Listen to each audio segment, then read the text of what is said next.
Jesus.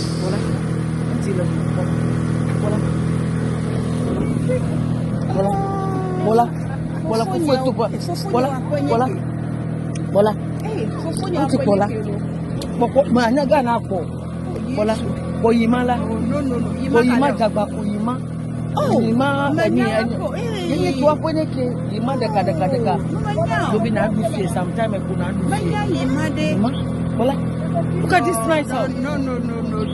This is terrible. Oh, very, very terrible. Oh,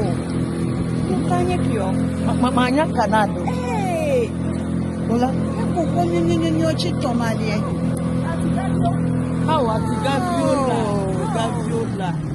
Oh, yes. This is terrible.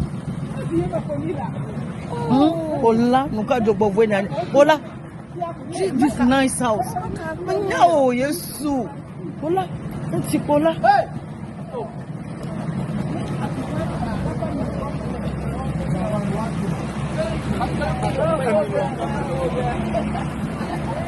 Oh. Ah. Next year, if I'm your crowd, double bowling. Look at Yanyakio. Look at this house. Oh, this is terrible. Terrible.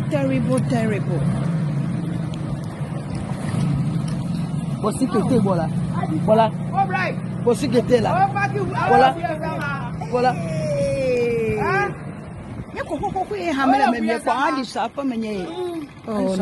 Oh no.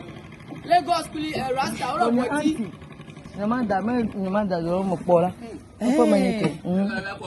Oh, Jesus. Oh,